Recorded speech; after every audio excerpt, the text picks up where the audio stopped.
আমরা যাচ্ছি আজকে ভেদিয়া বোলপুর অজয় নদে ওইখানে যে নতুন ব্রিজটা হয়েছে, নতুন যে মানে সড়ক পথ ফ্লাইওভারটা হয়েছে সেটা দেখতে।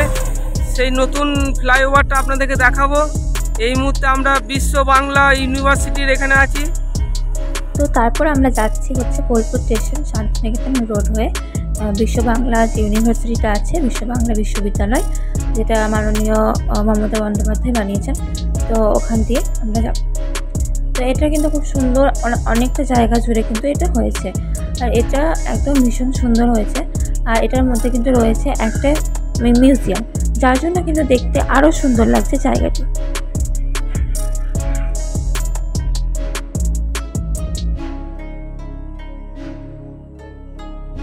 আর এটা কিন্তু খাদ্য দপ্তরের অন্তর্গত। আর এটা শ্রীনিকেতন বলছি, এটা সুরতেশ্বর যাওয়ার একদম আগেই কিন্তু পড়ছে। তোমরা যারা এখানে পড়াশোনা করছো তারা নিশ্চয় জানবে এই জায়গাটি। এর পাশেই কিন্তু আছে একটা সুন্দর জায়গা। আমরা আজকে যাচ্ছি হচ্ছে অজয় নদের ব্রিজ দেখতে। আমার বড়মশাই বললো যে ও কালকে ট্রেন থেকে আসার সময় দেখেছে, তো বললো চলো ওখানেই যাওয়া যাবে। যেরকম বলা সেরকম কাজ। দুপুর 3টের দিকে আমরা বেরিয়ে পড়েছিলাম যাওয়ার জন্য। আমাদের বোলপুর থেকে এটা প্রায় 15 কিলোমিটার দূরে, তো একটা লং জার্নি বলা যেতে পারে। তো সেখানেই যাচ্ছি।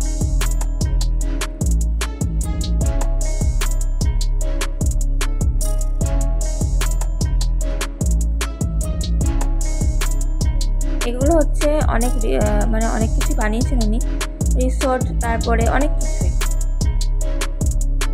আর ওয়েদারটা দেখছো একদম মনে হচ্ছে দার্জিলিংয়ে আছি, মানে বোলপুর কাম দার্জিলিং বেশি মনে হচ্ছে।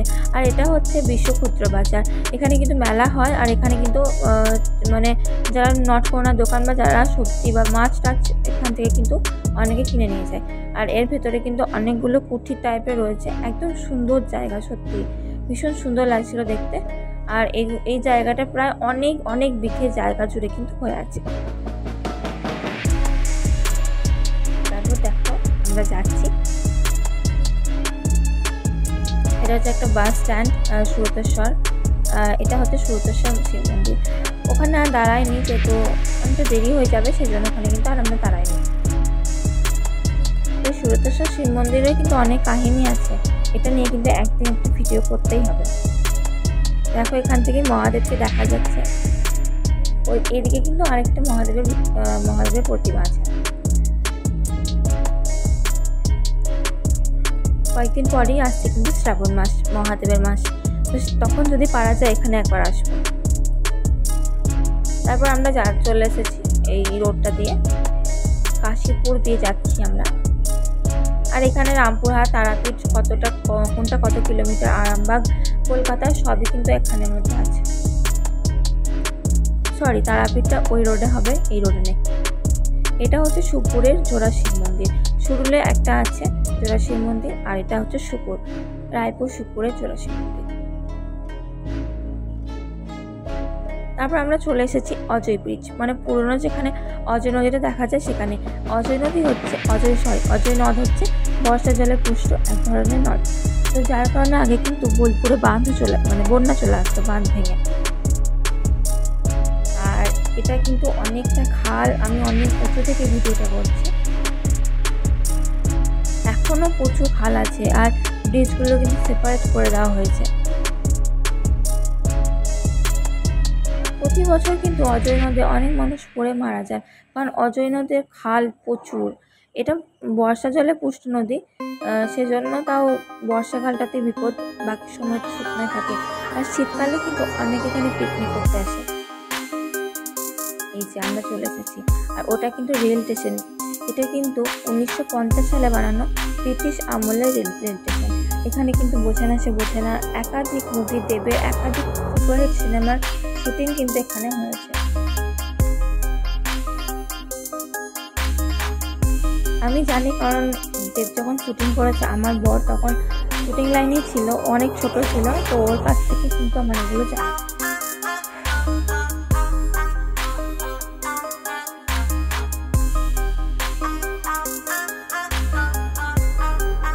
এটা ভেদিয়াতে, এখনো ভেদিয়া ঢুকেনি, তবে ভেদিয়ার বলা যেতে পারে জায়গাটা। আর কিন্তু এই রেল স্টেশনটা দেখছো ওটা কিন্তু বর্ধমান, আর আমাদের এই পাটটা কিন্তু বোলপুর। এই যে মাঝের গ্যাপটাই কিন্তু একটা পুরো জেলার ডিস্টেন্স। এই মাঝের গ্যাপটা হয়তো অনেক অনেক কিলোমিটার, কিন্তু দেখে হয়তো এইটুকু মনে হচ্ছে। আর ভেবো না নদীটা দেখতে এতটা ছোট, নদীটা প্রচুর বড় আর প্রচুর খাল। দাঁড়াও একটু পরে ট্রেন আসবে তখন তোমরা বুঝতে পারবে। রেল স্টেশনগুলো দেখছো একদম এত মোটা ব্রিজ, পুরো চুনচুরকি দিয়ে বানানো ব্রিটিশ আমলের ব্রিজ।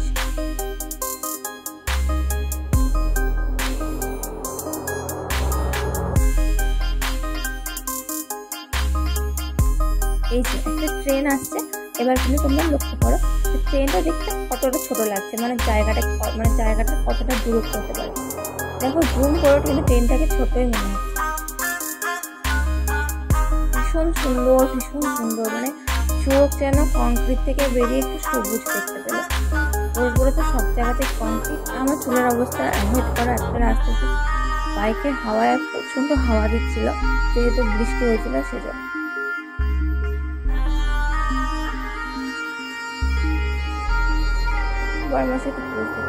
আর চোখটা সত্যি সবুজ হলো, মানে একটা কবিতা আছে না যে চোখ শুধু দেখতে চাই সবুজ, ব্যাপারটা ঠিক হলো সেরকম। এবার আমরা যাবো যে মেন ব্রিজটা যেখানে হয়েছে, ওখানে দেখার মতো বলতে ব্রিজটাই প্রচুর উঁচু, মানে মেন রাস্তা থেকে অনেকটাই উঁচু। লরিগুলো যাচ্ছে মনে হচ্ছে কাটিয়ে যাচ্ছে। চলো তোমাদের সাথে একটুখানি ব্রিজটা কিন্তু শেয়ার করবো। ওই যে দূরে দেখতে পাচ্ছ ওটা, এই যে চলে এসেছি রোডটাতে, উঁচু রাস্তা, একদম পাহাড়ের মতো উঁচু রাস্তাটা। ওই দিকটা হচ্ছে মানে আসার রাস্তা, আর এদিকটা যাওয়ার রাস্তা। আসার রাস্তাটা বেশি কাপ, মানে যাওয়ার রাস্তাটা বেশি কাপ মনে ছিল। আমি যেহেতু ভিডিওটা স্পিড করে দিয়েছি, না অনেকটা বড় হয়ে যাবে।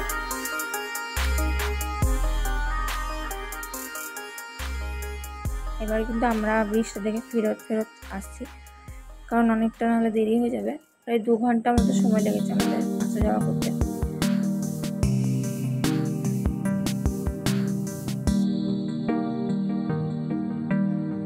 প্রচুর মানুষ কিন্তু ব্রিজে, প্রচুর মানুষ ছিল ব্রিজের ওখানে। আর ওখানে প্রচন্ড হাওয়া দিচ্ছিল বলে ফোন বের করিনি, নাহলে ফোন পড়ে যাওয়ার একটা চান্স ছিল ওখানে।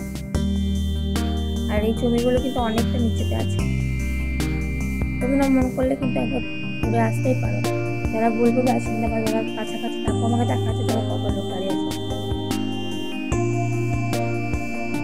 বাড়িগুলো অনেক নিচুতে আছে, সুন্দর করেছে কিন্তু, মানে কাছাকাছির মধ্যে এত সুন্দর ব্রিজ করেছে। অনেক ছেলে, অনেক লোক, অনেক মেয়েরাও কিন্তু ওখানে ছিল, সবাই দেখছিল, ব্রিজ দেখতে এসেছিল সবাই।